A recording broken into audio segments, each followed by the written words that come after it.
I love to talk, film, discuss, critique.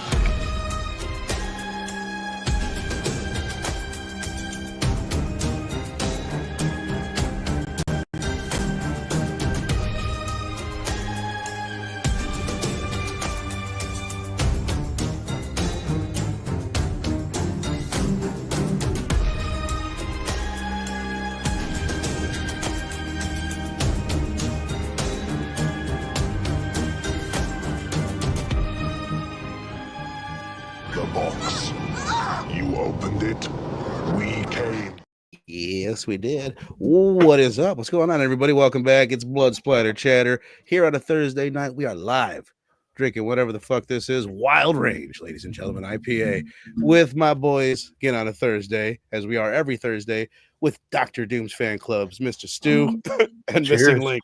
What up, fellas? Thanks for being here, of course. What up, man? Good to be here. Always happy, yeah. That's what the fuck I'm talking about. We are talking tonight. Happy early Valentine's Day. Yeah, I was going to say we got a fitting one tonight. Spot on. My Bloody Valentine, which I told you guys before. We've only been doing the show. This is our second Valentine we've been doing this show. And like last year, I started noticing everybody does My Bloody Valentine. I'm like, it's fucking lame. Everyone does it. This year, I'm like, okay, let's do it. let's just do the thing. It's probably the biggest name. There's a few other. What's that? Valentine is one from the 2000s. With Angel, right? David Bro, Yeah. What's his name? Yeah, Bronan. Yeah. I'm sure there's a handful of others that are follow the Valentine thing, but I don't know the theme. This is the one that sticks out to me, and this is one of, I would say it's one of like the second or maybe third tier. Probably most people would call it a second tier 80s slasher. Came out in 81, where like a fuck ton of slashers came out. Like just like 50 slashers came out that year because of the success of Friday the 13th the year before. And I would say, like, for me, if I'm looking at it, like, there's the big ones. There's the Michael, Jason, Freddy, Chucky. All those, that's tier 1. And then when you get into tier 2, it's like The Burning, Slumber Party Massacre. I would throw this in the mix, maybe like Terror Train, Prom Night. And this is towards the upper echelon, I guess, of those. But I'm really curious, like, what you guys thought. This is only the second time that I had seen it.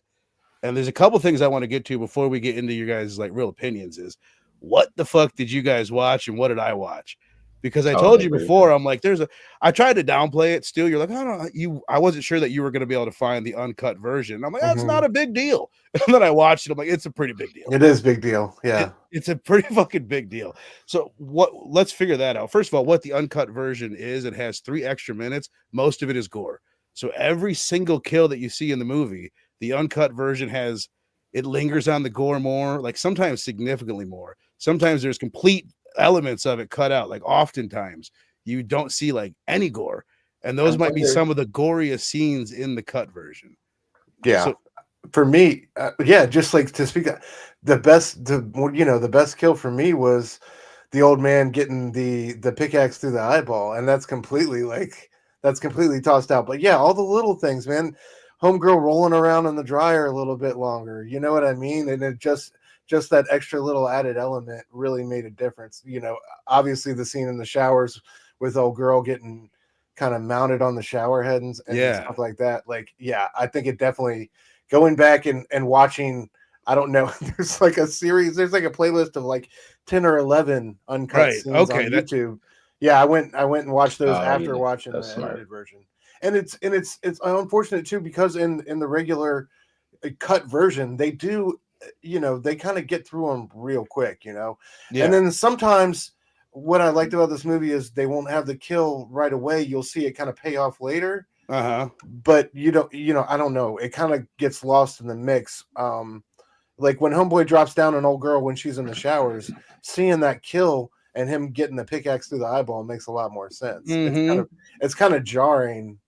I don't know, but yeah, it's definitely it definitely sucks that it's so hard to find that uncut version. It's annoying, and I was surprised. What up, E? What up, Alice and Troy? I appreciate you guys being in here early. What up, y'all? So you watched it on Shudder.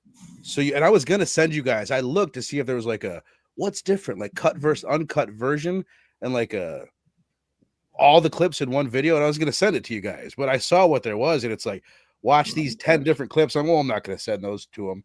What up, Two Gun? Appreciate you popping in as well, my brother. But Steph, where did you watch it, and what do you know what version you watched? Because I can help you if you're not sure. I'll ask you a couple questions, and then we'll know. All right. Yeah, I'm not entirely sure, but I watched it online. I will say that. But I don't know. But I probably watched the theatrical cut, but I felt like it was gnarly. Even for like at the end when he's like sawing his hand off. Okay, you watched the uncut version. Let me ask you this: when that guy was hiding the body in the closet, the fake body, and then the miner comes out, sticks him with the pickaxe.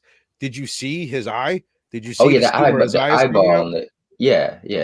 That was you definitely got the that was the uncut. Okay, cool. Yeah, that was added when they did the 2009 remake. They went back and they found like extra footage that was cut, sliced it in, added it back in. What I assume, because I hear so many people say, like, oh, the regular version's okay, but the uncut version is just so much better, like a much superior film. And I just assumed at this point, since it was out, that's what Shudder had, that's what Prime had, and all that. And I looked, and nobody does. None of them have it. You can't even like buy, as far as I could find, you can't buy the uncut version digitally. So I'm glad you were able to find it. Hardy har. Fucking so well done. I'm really good. But and Stu, and at least you went back and checked out. So we're all at least on the same page. Yes, we've all seen the uncut kills at least. Yeah, and shout out to I like that when they that they made a point to go back and find that footage and put all that together, because I think it definitely makes for a better flick. Dude, me too. Yeah. I hate to say it, but I don't know. There's a lot of it. Where first of all, I'll read a couple comments. First, Allison Troy saying all the holiday slashers top tier. Tier number 1 in my canon says Halloween, Friday the 13th. I'm with you there, but I think, come on, bro.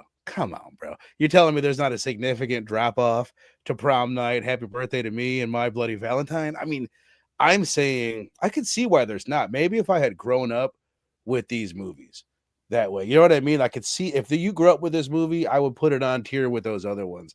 But there's something about it where I'm less accepting of the corny characters and the bad acting and some of that, probably because I didn't grow up. Was Terror Train the one with Jamie Lee Curtis? Yeah. Okay, I would say this one is excel. That I don't know. Maybe I got to rewatch that one, but I remember finding that one.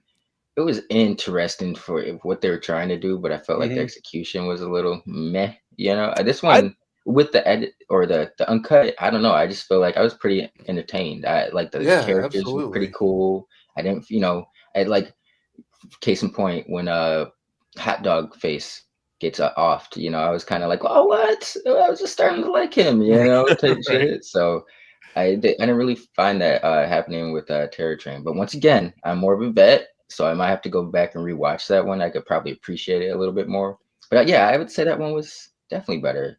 Or this one is definitely better than Terror Train. No, I would agree with you for sure. Almost Sal saying the version on Pluto was tame. Felt like the gore was intentionally cut out. Yeah. So I think it's everything. I'm pretty sure it's everywhere that it is streaming. It's not on Tubi, but like I said, if you look on Shudder and you look at the reviews, so many reviews are like, "What the fuck, Shudder? Do better. Give us the uncut version." Seriously, out of everybody, Shudder would have. Yeah, why? Yeah, they should recycle it and make sure that's the version out there, because, like we just said, it's just better, man. Totally. Yeah. Well, what did you think then overall, Stu? First of all, you sent us a lovely picture earlier. Yeah. You watched it. I felt two ways about it. First of all, I was like, that is fucking adorable. You sent a picture that you and your wife got together, had some sort of, I don't know if you were in a fucking tent. I got a tent down by the lake at the local winery. Yeah. It's beautiful. She did some day drinking. I was DD. Yeah. you set it up on a cell phone and watched it on a Valentine's Day date with your wife. And I'm like, that is adorable. And then at the same time, that little asshole part of me in the back of my head is, it's probably the worst way you can ever view a fucking movie is on your phone from a distance. It was so, dude, the glare. We were it felt like we were watching some of those Games of Thrones episodes with the glare when they're down in the mine. What the fuck is going on? We had to go back home and catch some of it on the TV to figure out what was going on. Yeah, okay, nice. Definitely should have tried to get a bigger screen out there, but still, it was dope nonetheless. We were more worried that I was more worried that like somebody was going to think I was murdering her. There was some extended screaming in this one? You know, yeah, what I mean? it's like a watching porn in public. You don't notice how loud that shit is until other people Yeah, can and hear it. her cell phone speaker was crazy loud. It's yeah. What did you guys think? You and your wife. What did you guys think? We loved it, man. I thought it was really well done, and you know, I know it's early on in the slasher game. I'm not nearly as well versed or well educated on all these early slasher films as y'all are, but I thought it was you know, you can see a lot of the hallmarks of the slasher standard in this one, and I thought it really did a lot of those things well. Let me ask y'all: is the reason that they have these young, unpaid, unknown actors? Is it budget stuff, or is it just like horror not really being respected at that place in time? Like, Both. were they just trying to both? Yeah, I think Okay. yeah, because it's like, it's you probably get the cheaper budgets for horror, and it's smarter to get an actor. He's like, you essentially, sometimes, most of the times, you're paying these people just to die. Play an archetype and Yeah, die. So it's like, yeah, I don't want to put too much. I don't want Leo DiCaprio it's pay that great too because big budget. some of these young actors, you can tell they're going like Hamlet on this motherfucker. You know Yeah. what I mean? Like they're putting their This is all- my Seriously. chance. God bless them.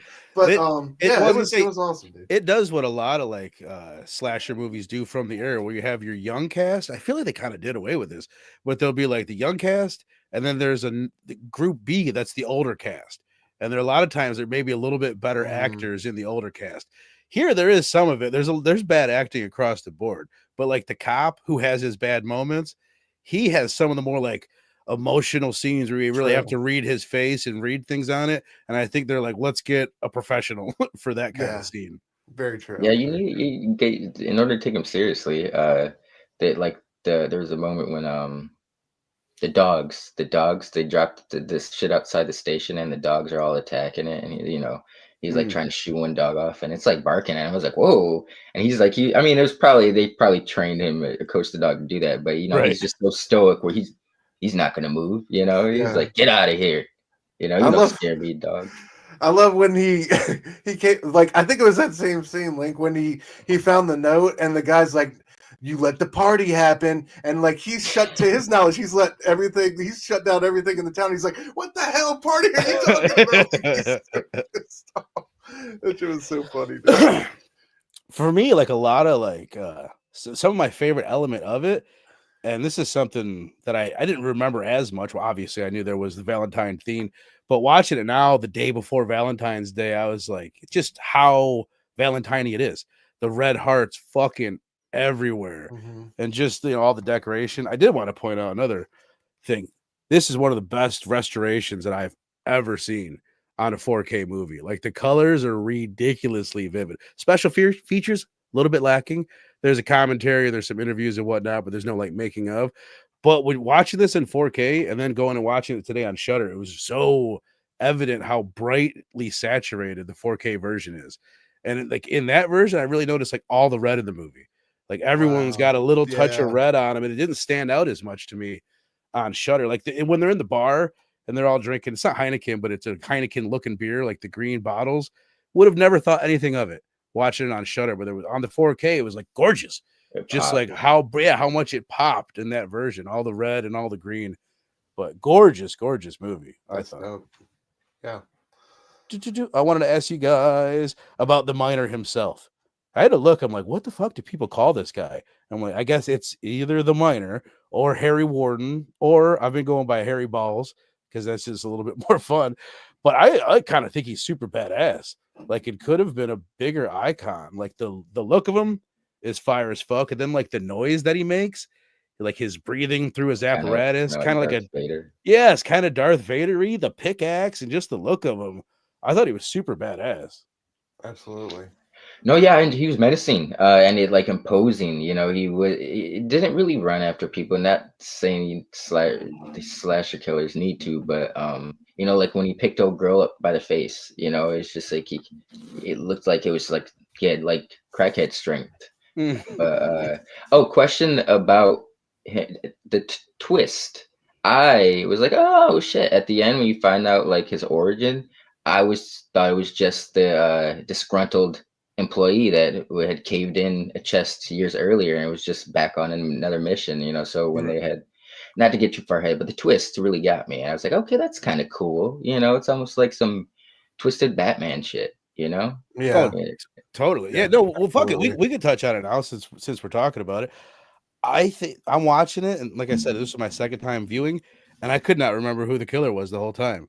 And I think I just said that about Werewolves Within last week, so this probably has more to do with me than it has to do with the movie.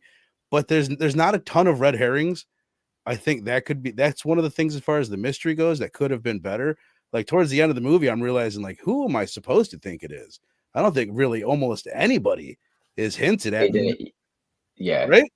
Yeah, no, there really wasn't anybody to, you could have pinned I it. thought it was kind of like on what's his name who came back from out of town. You know what I mean? It was kind of like, I don't know. He was kind of in the mix there for a while because he was like the struggling outsider and come back. But oh yes, I did see that. This is a little immature, Elon. Come on, you're doing important things. Get it together, hairy balls.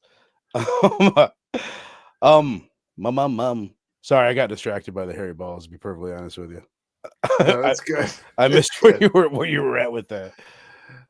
Yeah, just talking about the like the minor. I don't know what were we talking about. The minor killer in The origin. Oh, he was like kind of Pinatell on the donkey. Like you could have put it could have been anybody who Oh turned out to yeah, be yeah. the killer, you know. Which is good. Like I in the strong suit, it didn't. I was totally surprised that it is who it is. Yeah, Spoiler alert! yes, It's it like was. it's kind of the main, not the main guy. I think to me that's one of the faults of the movie, and I feel like I say this a lot. There's no main character, and I'm sure. And I don't remember. We don't need to get into it. But in the 2009 remake, I guarantee you one of them's the fucking main character. I guarantee you it's either the Jensen kill. Ackles. Is that the killer? I can't remember honestly. I haven't It's one seen of it the since. guys, right? One of the Yeah, guys yeah. is. It's just weird that there's no main character in this movie. I would have made it either the killer or the girlfriend, and that way you're like, you know what I mean. You're on the ride with someone. I mean, that to me Yeah, always that's throws me true. off. That's like, why isn't there someone that we're There's no with? Yeah, they motivation. should have tied it to that final girl a little. That would have been a better call. I agree Right. with Yeah. you there. Yeah. But the cast as a whole, what do you think of the cast as a whole, Stu? Up and down. I don't know. Like, I kind of liked the big fella. Not surprisingly, Me the too. big That's fella with the glasses, he right? was my favorite. Yeah, My And yeah. favorite. like he was also my wife's favorite, and she did not like seeing him get the nail gun to the head twice. And bro, like with two nails to the dome, still managed to get back and kind of warn folks. You know what I mean? That's pretty Right, incredible. right. Everybody else was just stuck. Like old girl took when she got stuck in the stomach with the pickaxe took like 30 minutes to die. Right. But That's a good point, Allison. I mean, that is obviously the major red right, herring. yeah. That's a good point. Harry Warden is the red herring. Yeah, but the cast was I don't know. It was like kind of fun to watch and just their their newness to acting and to like when all the suits were falling old girl, like she just was kept doing the same, like hold her head and scream it over and over again. And I don't know, some of it was just is over the top. There's a lot of those moments that made you smile, but I don't know, man. It never like ruined it for me. It's Right. you kind of just go with the flow, and it's a part of the film. But I think the plot and the writing and the pacing, you know, forgive all that in a I'm with sense. you. The Yeah, pacing, I think it cruises by. yeah, Like it flies it's by. I would say they do a great job in with the that. third act, because it gets to the third act, you're like, oh hell yeah, like we're down in the mine, cool setting and everything.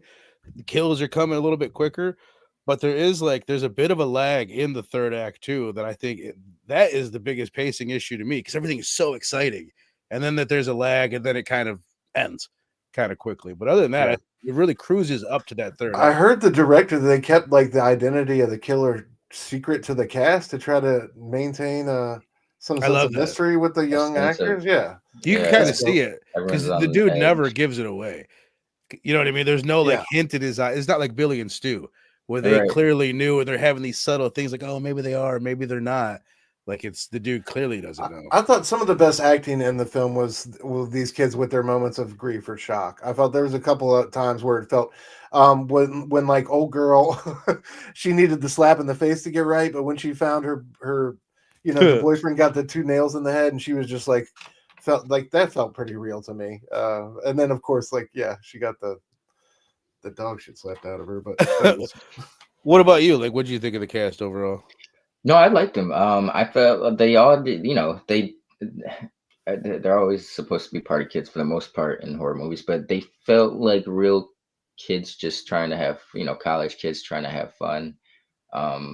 Like real. I know there seemed to be a rapport between them. Like it didn't seem to be a bunch of people standing around like, pretending to be having fun. Like they seemed like they had, I don't know, they seemed like genuine friends. I do got to give a shout out to the 2 nails. He was hilarious. I thought it was funny when they're like splitting up in the mine, and the blonde haired dude. No, it's not. Is it the blonde hair? It's one of the other dudes. He runs off this way, and then 2 nails is like, "I'm gonna go this way," and he's like leaves the one dude there with the 2 girls. Is like, "You stay here," and then it's like in like half a second, he was like halfway down the mine, and I was like. Yeah, I kind of out the realm of disbelief. But I let it stretched a little bit. But yeah, I thought that was funny because he's like, stay there with the 2 girls, and my man's is bitching, and I'm just like, you're kind of in like a good position, right? You got backup, and you're with 2 ladies, so I thought that was a good scene. But no, I don't. He was my favorite too. He says something at the bar.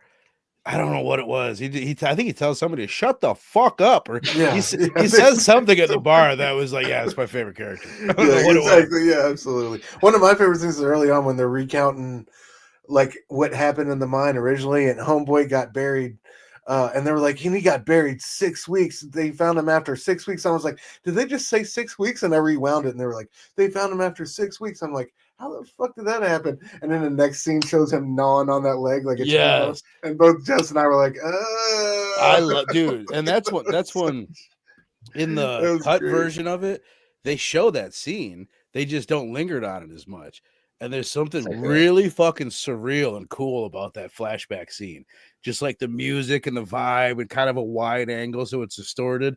And the way he's gnawing on that arm is so cool. Yeah. And then another one that they cut out is at the end of the movie when they don't show him cutting his arm off.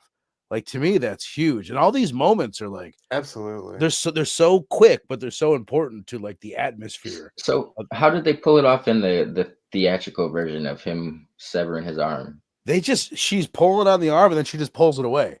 And she pulls it away, you just don't you just assume, oh, he must have cut his arm or his arm came off, or you don't know. An accident. You don't know he's like over there cutting it. And I like also how she reaches in there and he grabs her hand with the same arm that he's cutting off. It's like, yeah.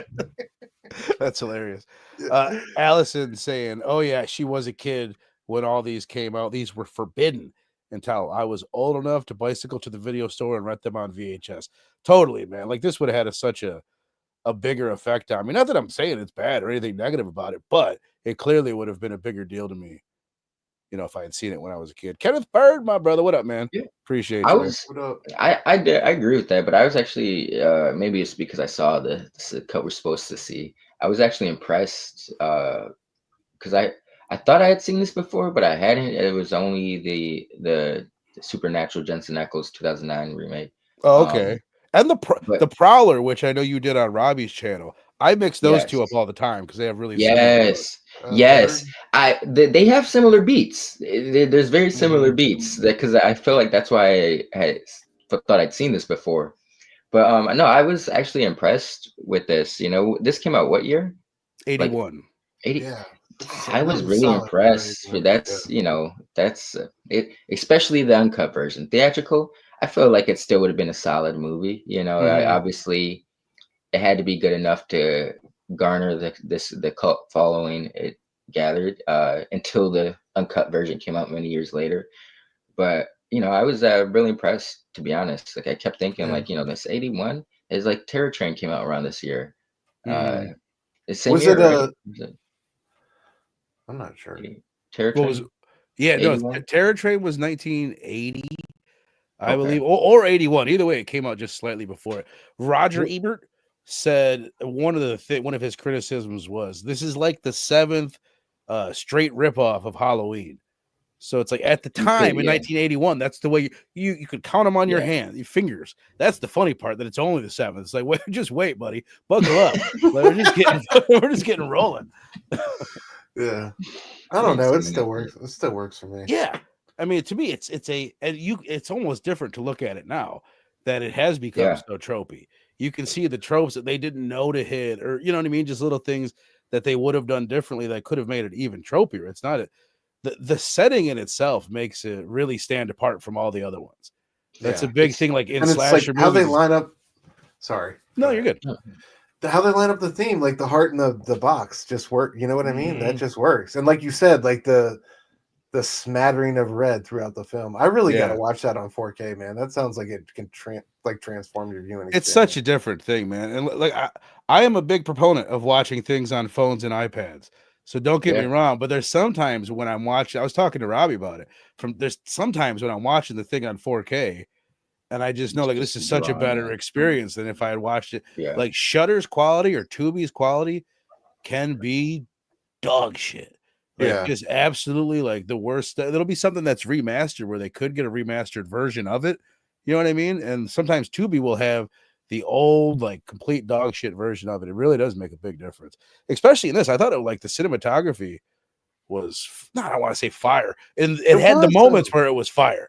It wasn't like Scorsese or anything crazy, but for what it was really, really good. It could have been way worse. Yeah, I love to see when he. I'm sorry, go ahead, bro. No. I was just speak on your point earlier about the tropes, and it kind of tied into cinematography. But it's interesting to see like this was coming out when the slashers, I guess, were becoming, a thing commercial, but it hadn't quite narrowed down. It hadn't quite become tropey yet.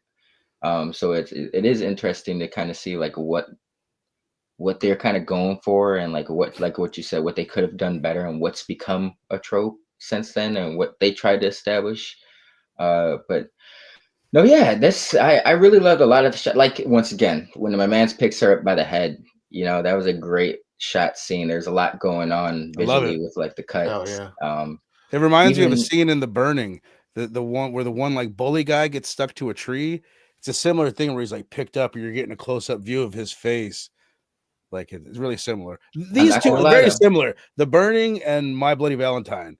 They're like right here, like right at the top of, for me, the second tier. And then even like the reveal, even I think it's way more gnarly in The Burning, but it's kind of, they're very like, oh shit, that's fucked up kind of things, towards the end. But I did think when old girl got impaled that, because he like turned something on, the miner turned something on, and I thought it was gonna start like spraying out blood water or something like that.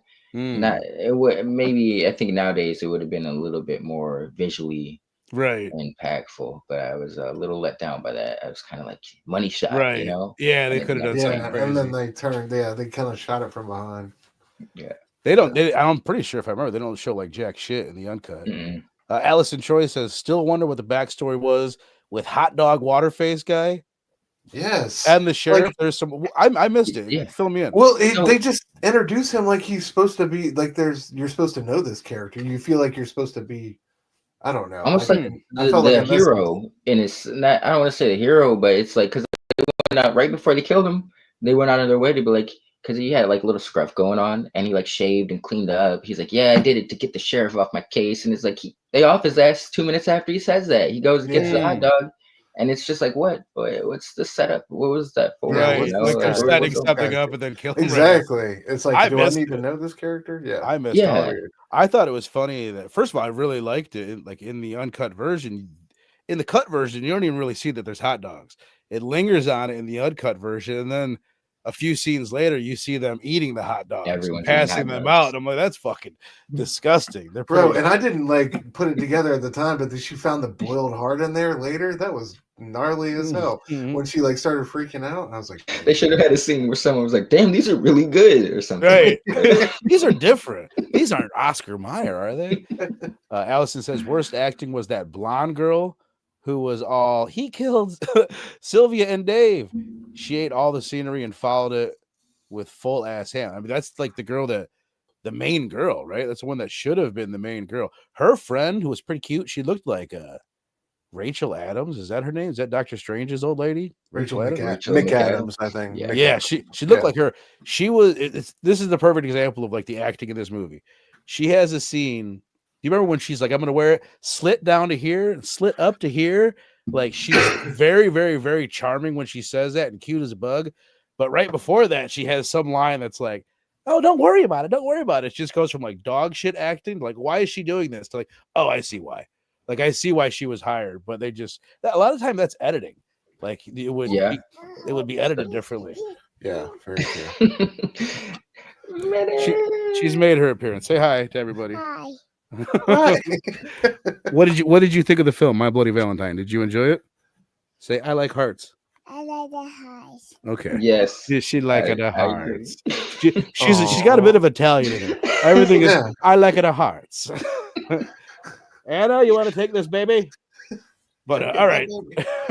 Want to read another one right here. Yeah, Terror Train was 10/3/1980 released in the US, 10/10/80 in Canada. Hell yeah. Which I mean, don't I like Terror Train for what it is, but I do definitely think that this is better. If Jamie Lee wasn't in that or Prom Night, they would it knocks them down so much. It's crazy to see her what she did even before this came out. The fact that she had made 2 more slashers after Halloween, even before this. Yeah, that's incredible.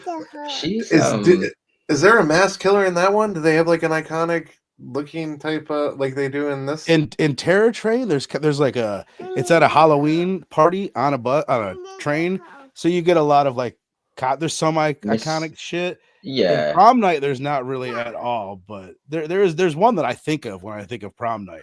What's it? The mask he wore in Terror? Was he taking people's costumes in Terror Train? Yes, he wears like a few different, but there's one to me that you see in photos.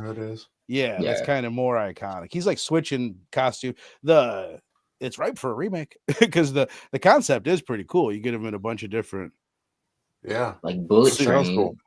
Yeah. Here, I need to remove this child. She needs the hearts, and she needs a hug. She needs a hug too. It's that time, guys. It's the love and holiday. So I feel it.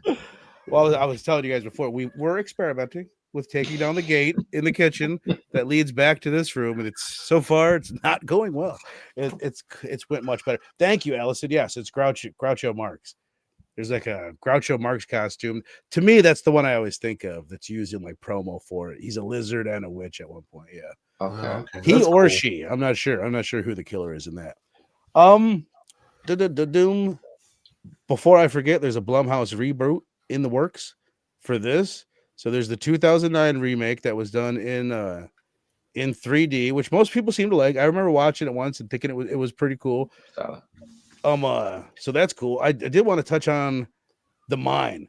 So I didn't know until after I watched it. I figured it was filmed on a set. I didn't know that they actually went down in a mine, which is kind of crazy to think about. Yeah, that's nuts. They went out and they went and scouted for locations. There was a couple different mines in Nova Scotia that they were picking from, and they settled on one. They picked it, and then the day that they showed up to shoot, the people that owned the mine had cleaned it.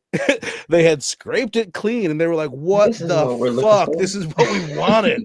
They said it looked like a colorful Disneyland down there, so they had to go down and like repaint it and like fucking muddy it back up. But it's such a nightmare. But they said it was like crazy hot. And you couldn't have, they had like a limit on how many lights that they could put down there because of the methane that was in the mines. Oh, yeah. So that really made it like it's a lot darker. I think that's another reason, not to keep bringing it up, but another reason why the 4K helps is because of that. Yeah, they were able to go in there and bring out. Yeah. Yeah. That ending scene. Yeah. You're kind of, I mean, it adds to the allure of it, I guess, or the aesthetic, but you are like, what's going on? You know, like only when they're under the lights can you really see shit. Yeah, exactly. Yeah. I do. We touched on it earlier. Stu, I think you said that was your favorite kill. Like, Lick, what was your favorite kill?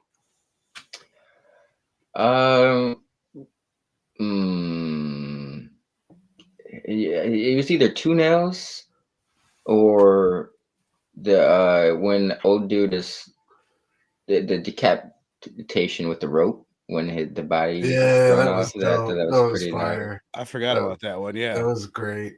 Is That that was like really good. is that the like hyper annoying character? Because there is Yeah. one. I'm Yeah. making a list. Okay. I'm making a list that eventually I'm gonna put Howard together or of whatever his name was. top 10 most annoying characters in horror history. And I'm putting him on the list. He's on the short list. I'm working on it. But him and Yeah. his snorting the Hey, yo, you want to see me snort some soda? oh, everybody laughing at his dumb jokes. Like, shut, you are not funny. Quit trying Yeah, to be funny. that's when we were talking about that character we both like. That's when, like, he was saying something dumb at the table. That he was like, "Shut the fuck Shut up." the fuck up. I think that's why I like him so much. I'm like, Yeah, thank you. exactly. He needed Like that. hell yeah. And it's like, dude, that was like, it was a great. I completely agree with Link. It was a great, like, seeing him drop and then the head and like just the thud. It was so good. But Mhm. like, I would have liked to seen that kill happen as at the same time. For as Right. as annoying as that character was, like, it would have been cool to get that justice. But at No, the same time, that was he's dope. with the And girl, his head right? swinging there. Is he? I'm getting them. Not that it matters who it is, but there's the couple that sneak off together, and we don't see them killed. We just see the aftermath. No, where there's like a the giant corkscrew drill thing. through 'em. Yeah, So there's a couple we could have Yeah, seen. yeah. For me, like when I think of, I would say my favorite kill is the eye one as well. It's kind of the coolest one to me. But some of the scenes that really stick out to me is, first of all, just when you're seeing the heart, like in the candy box. I think it looks Yes. really cool. Like when he comes out and it's sitting on the side of the road, like on the sidewalk there. There's something really cool about that, dripping down the curb and everything. But when you see him taking the heart out of the dude's body, out Oh of the yeah, killer's yeah, dad, there's yeah. something about that is like really gory and gross looking. Savage, bro. He's wearing a white shirt with all the blood all over, and just thinking about him ripping a Because heart he out. just the chest is like caved in, and he just like dig it in, you know, like it's just like let me get that for you. It's And I like the scene at the Hard. police station when he got the heart box at the police station. And he was like, "Oh fuck!" And he thought it was another heart, and it ended up being that gift from Mabel. And she had already, he had just found her. That's one of my favorite parts.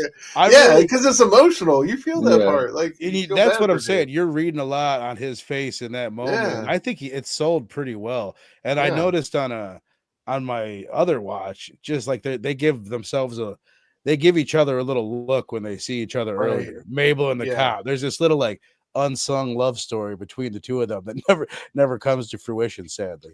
Yo, man, I'm sitting here thinking about the nail gun scene, but this is probably me applying too much. But I'm like, I love the little silencer sounds, like the, you know, and I feel like the Coen brothers, No Country for Old Men, might have seen this movie and be like, yeah, I like that, taking inspiration from this.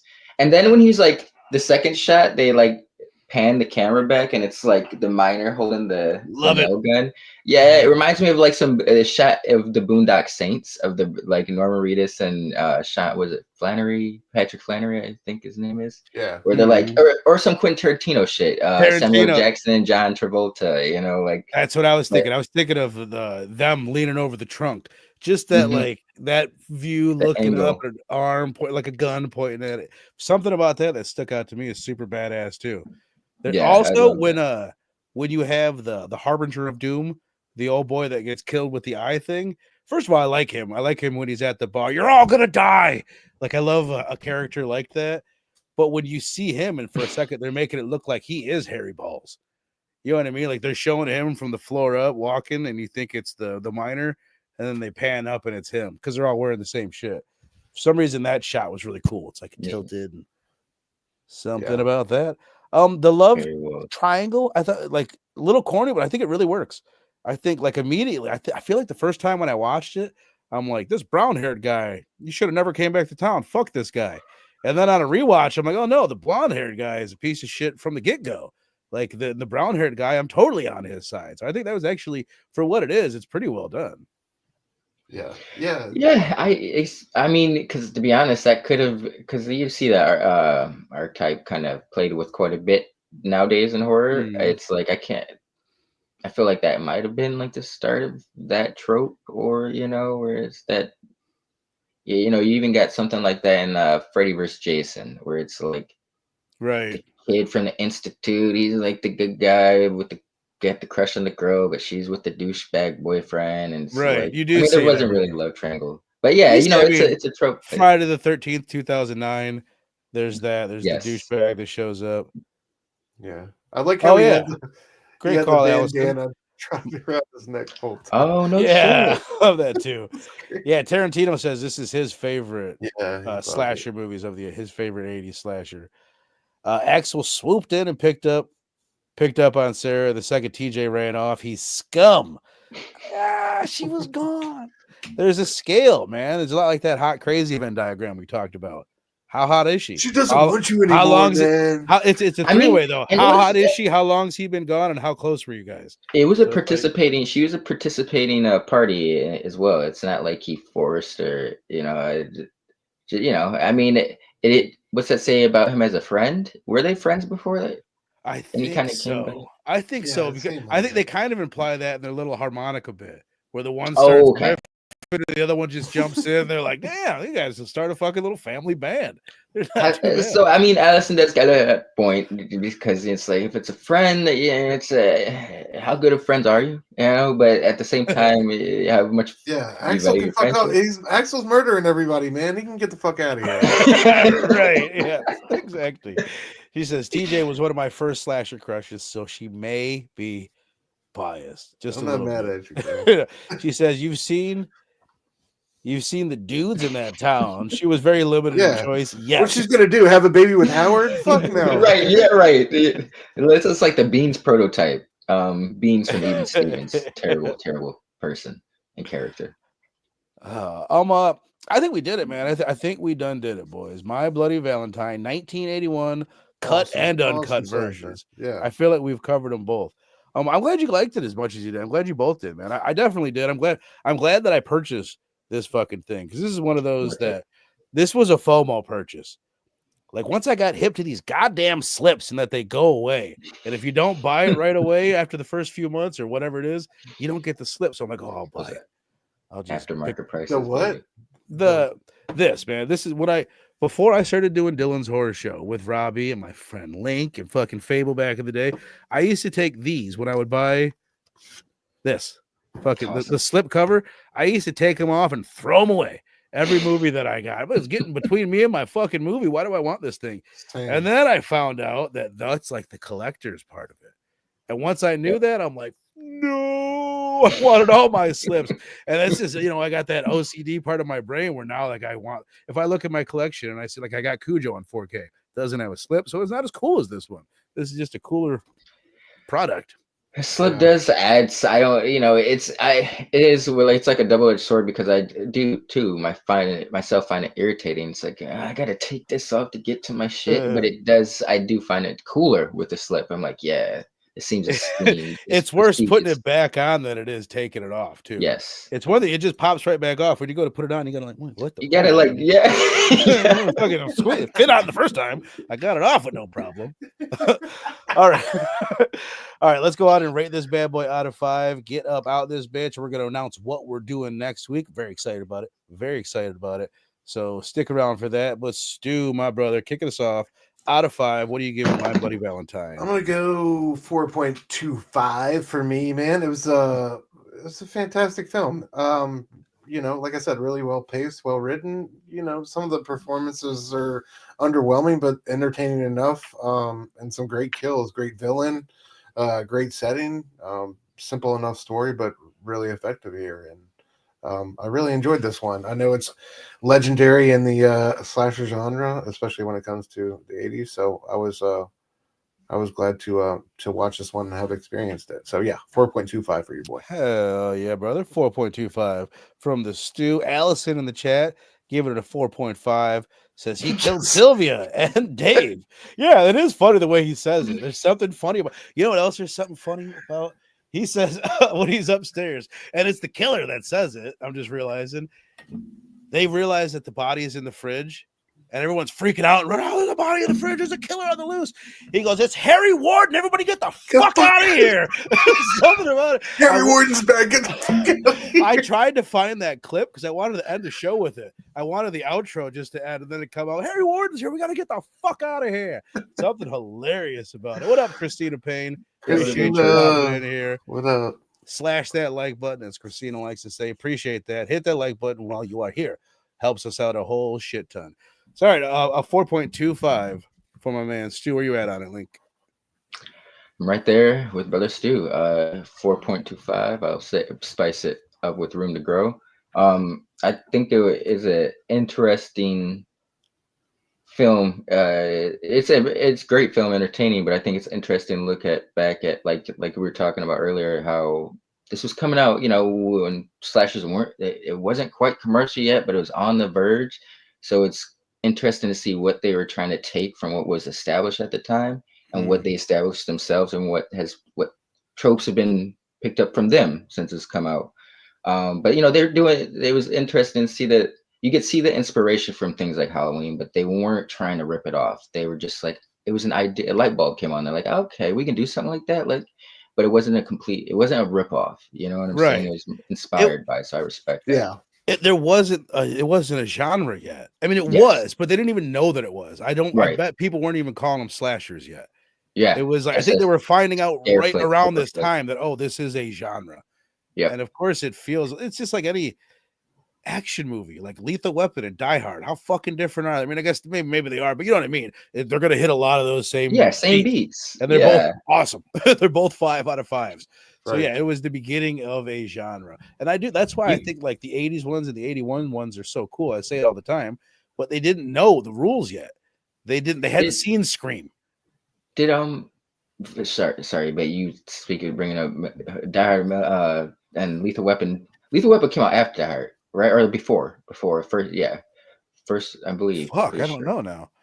But you could almost say like Danny Glover and Mel Gibson are like split to John McClane's, where Danny Glover's the grumpy side, but Mel Gibson's the risk-taking side. Or John McClane is just both of those characters compiled together, But That's like great. like you were saying, these movies, they'll be different, their own thing, but they're always going to hit similar beats or have like come from a similar core, that's evident in Lethal Weapon. And it's part of what I love about them. I love the simplicity. I love that it's not, you know what I mean? It's kind of a turn your brain off and enjoy it. Not kind of, it is.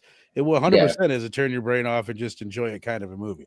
There's no deeper theme really at play. Who was the first one to do the traumatic event in the past, don't let it happen again type of like?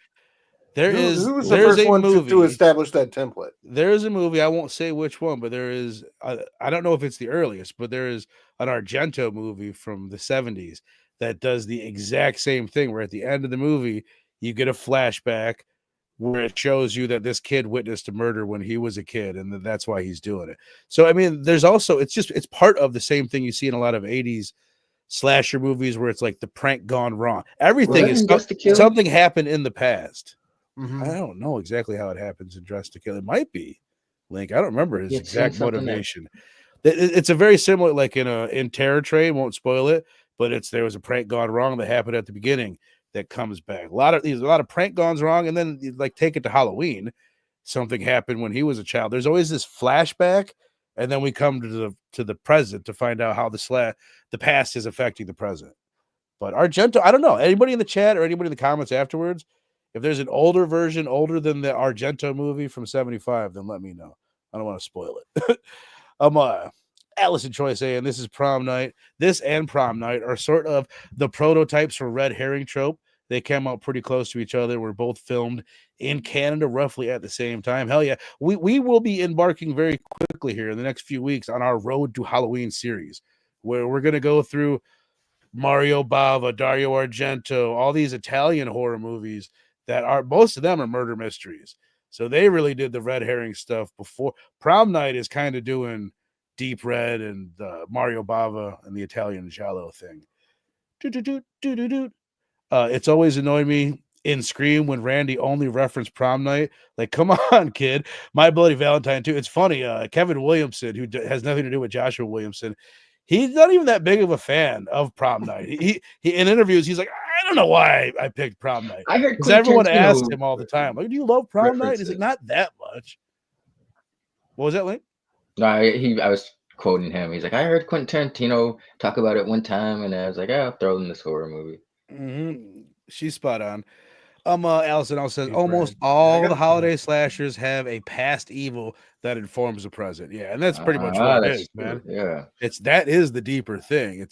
And it is something that like wasn't necessarily dealt with, and I've heard other people say this, wasn't necessarily dealt with in film until horror dealt with it. There's earlier one like Psycho. Psycho is the same thing. What your mom do to you when you were a kid that made you the way you are now. Right. Peeping Tom, which we'll be talking about soon.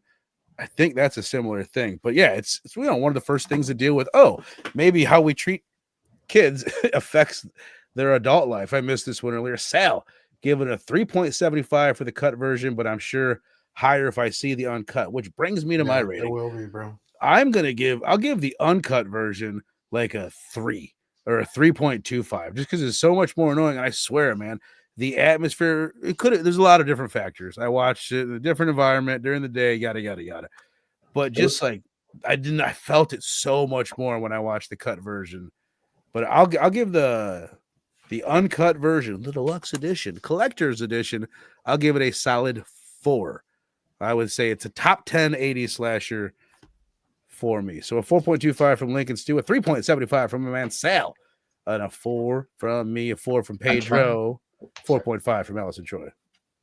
I was trying to wonder. I'm trying to imagine the movie now had it like because some of the scenes that stood out the most for me were part of the uncut version, and I'm just trying to imagine like him sawing the arm or spoiler the end scene with the arm. I'm like, that was I was like, oh shit, that was pretty savage. That would have not have had so much impact had they just totally yanked the arm off.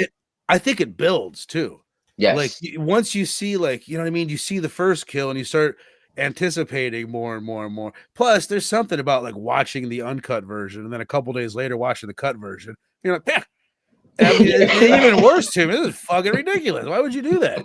So that definitely messed with my very true. My view. Are you guys ready to see what we're doing next week? I'm very excited about it. This is one we've been wanting to get to. We all had a lot of fun when we talked about Scream.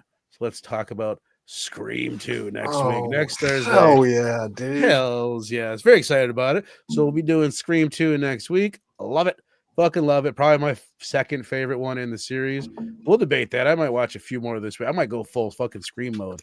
Fuck that opening scene. Just that opening scene right there. Is this the one with the glory hole? Yes. Yes. Okay. Man. Where the dick kills him through the ear. This is the one. That's the one. So this is what we're doing next Thursday. But before that, sorry, Stu, Link and I are getting together on Sunday. Hey, we'll get to your part. You can bitch after that. We're gonna talk about The Gorge. I have a free 3-month trial for Apple, so I'm like, fuck it. This is perfect timing. The Gorge is dropping tomorrow. Anya Taylor-Joy. What's the dude's name? Miles Teller. Miles Teller. Miles Teller, Apple TV, sci-fi, Not thriller, quite my action, tempo. comedy, Not horror. quite my tempo. So that is Sunday at 1:00 Central Time. No double feature, just one brand new movie we're talking about with The Missing Link. And on Tuesday,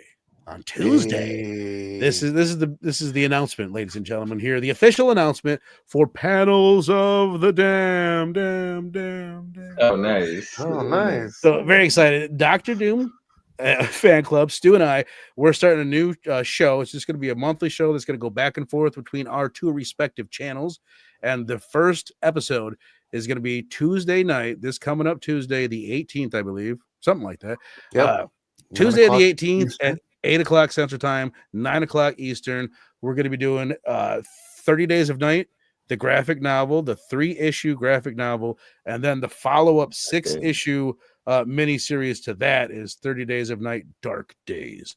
So go check them out. I bought this little handy dandy. I've never read this shit. I've read most of it recently, but I have never read it before. I bought this handy dandy little omnibus that has it all in it, plus Return to Barrow, which is the third mini series. Hell yeah. Can't wait, dude. What have you read of that, Stu? I haven't read anything, bro, and it's Oh, always okay. been. I've always heard a lot about it because it's Ben Templesmith on art, and I know that's a big one for him, and that book was a big, huge hit. And yeah, I'm just excited to get into broadening my horror comic knowledge. A lot of that old horror is just kind of a blind spot to me. So yeah, looking forward to it. Man. Hell yeah, man. So, and that's pretty much. I'm glad you set it up because I didn't really set it up any further than I should have, or than I could have. That's what we're gonna do. It's gonna be a horror comics kind of thing, maybe a little sci-fi horror, maybe some thriller type area, but it's gonna be no superhero comics for the most part. We got plenty of that going on Dr. Doom's fan club, 9-panel grid, Nick Comic Culture. I think Robbie might talk comics sometimes. Yeah, every now and then. So there's plenty of that going on.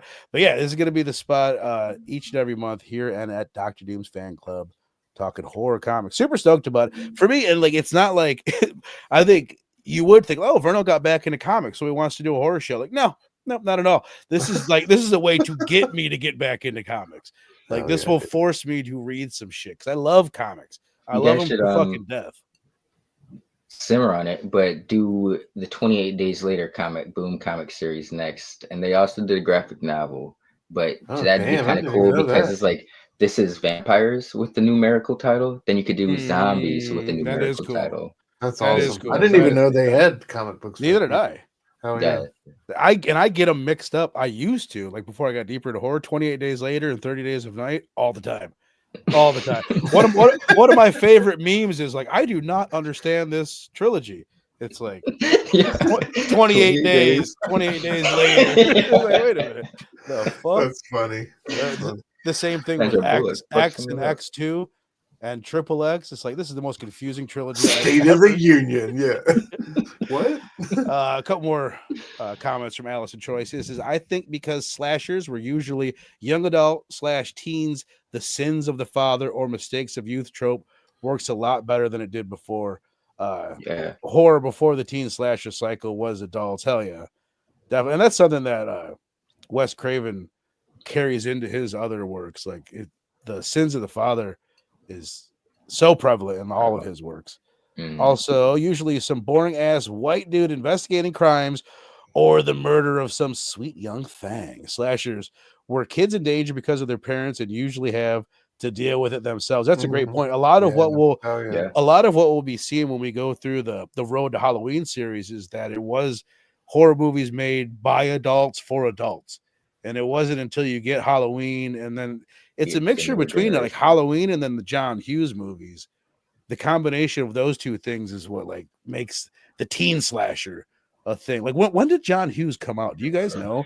Like when? It had to be mid to, I want to say like maybe like 16. What came out? Something came out like 1984, 1983. I'm not sure. I'm gonna look it up, man, because I'm really curious. Candles first, or I don't know. I'm gonna look up his filmography because I'm curious about that. Yeah, that's a good question. So we've got 16 Candles in 85, Breakfast Club in 84, Breakfast Club in 85, Ferris Bueller in 86. So yeah, he did Ferris Bueller too. Wait, yeah, bro. Did he? I didn't know. I thought he. I thought yes, that was yeah, he did. Yeah. He did. Wow, I know, it's kind of crazy. When was Ferris Bueller? 86. So I mean, I'm kind of talking out of my run, head. Dude. Like what a fucking run. That's crazy though. I think people like generally think of him as the guy that like brought the teen movement. But if you think about it, no, it is Halloween. It is Friday the 13th. It's the slasher movies that it's horror. Yeah. Because you know what I mean? Maybe there's someone more similar to John Hughes that came out before John Hughes that I'm missing. But if I'm right, the way I'm looking at it, no, I think it's more. So he went consecutive years, 16 Candles, Breakfast Club, and Ferris Bueller. Maybe he established the teen. That's crazy. You know, we don't really see these movies too much anymore, but they're so big in like the 80s, 90s, even the early 2000s, those teen coming of age movies. But maybe he kind of developed that genre, you know, the comedy teen movie. Yes, he did. No, totally. The coming of age. He was in touch with, I think, with young kids in a way that a lot of art wasn't at that time. For sure. He was pretty young. He was. Oh, never mind. He would have been 69 now. Yeah. So he was born in 50. So he was 35, like when he's at his peak. You know what I Yeah, mean? In the that's mid young. 80s. He's pretty young, yeah. That Yeah, I and then he remember. did in between that, he did a fucking I just had Weird Science. He did in 85 as well. Planes, Jesus. Trains, and Automobiles in 87, Uncle Buck in 89. So it was just one after Bro another. was on fire. Game As a changer. teenager, I was Wow. like, I always thought like heard someone in their 30s. I'm like, damn, man, you should probably give up. You're halfway to being old. But it's like as you get older, of course, it should adjust and change. But I remember like hearing like Christopher Nolan was like 30, 31 when he did Batman Begins. That's fucking crazy. wild. It is. Wild. You know, like and so John Hughes being like 35, like, you know, it's as a teenager, it seems old, but that's just at the right point to still understand the youth, but not be too detached from it, you know, and be Very set in true. your ways. So yeah, that's a crucial. Man, John Hughes. I thought he Hell was yeah. older, like 35. That's crazy. That's young for what he was doing. Yeah, I think it's crazy. He died at 59 too, so it's crazy. That's so sad. Sorry So, about you know what else is sad? Ink and Insights. Tell them about it, Stu.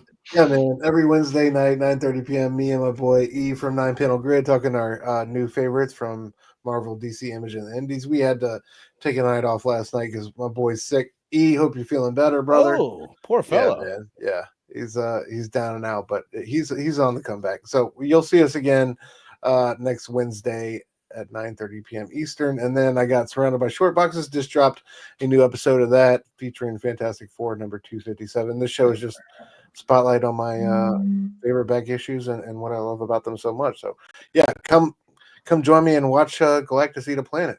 Hell yeah, my brother. Hell yeah. You're doing a great job with it. I love Thanks, the title, by the way. Surrounded by Short Boxes. I fucking enjoy it. Like literally am right now. And then, as I said, Missing Link and I this Sunday, 1:00 Central Time. Very excited. Very fucking excited for this, man. The Gorge. It'll be my first experience watching Apple TV. Period. I got on the app. So many bangers, dude. They don't even have a horror section. Not that I have to watch all horror. Complaining already, are you? Yes, dude, they have so many great shows, though, man. Wasn't that there's like an M. Night Shyamalan produced one on there with like Rupert, the kid from Ronald Weasley is in it. Really? The dude who played Dr. Doom in the terrible Fan Four Stick from 10 years Unless ago. I'm wrong, and I'm wrong quite often, but maybe they're calling them thriller or whatever. But I just looked through them real quick, and I was like, oh, let me see their horror section. I'm like, oh, they don't have one. I'm like, that's interesting, but whatever, not a big deal. They're still cultivating. They go for quality over quantity, you know. So they're building up their arsenal, you know. But I don't think they're quite there yet with like a horror section.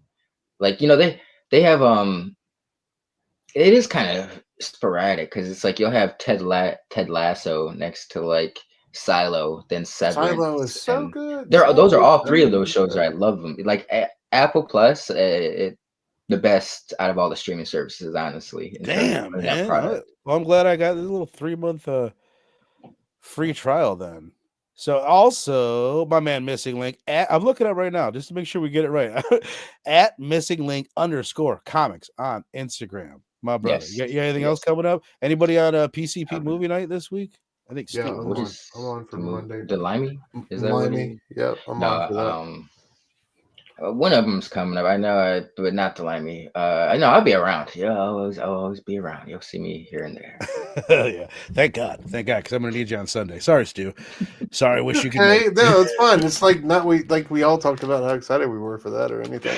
Yeah, hey, it's okay. Hey, I like how you continually keep dropping these bombs on me live on air. Like, hey, I know he's probably not going to be happy about the scheduling, but I'm just gonna. I gotta run a fucking channel here. Come on, I'm running a fucking channel here. I'm walking in. I'm hyped for that. I'm just mad it's PG-13 though, man. That one looks like if we're gonna open the gates of hell, let's go rated R with it. I thought we were finally gonna see Anya Taylor-Joy's titties, but god damn it. There we go. Just saving that for. She's no Sister Barnes though. She's no Sister Barnes. Paxton, you son of a bitch. Is it though? Is it? Panels of the Dam, 30 Days a Night, Tuesday. Scream on Thursday. Very, very excited. Again, go sign up or make sure you're subscribed at Dr. Doom's fan club. Go check out Missing Link _comics on Instagram. Love all you sexy sons of bitches in the chat. And we'll see you next time. Peace. Peace out. I hate the peace. Why do I say the peace? It's like the corniest thing you could say. Fuck it. It's over. It's over. I said it. Yeah, I love to talk, film, discuss, to critique.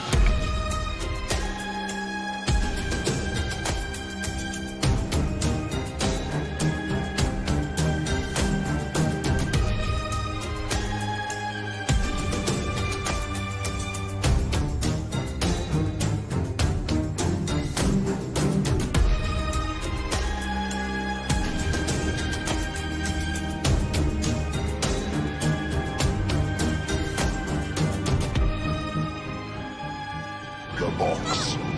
You opened it. We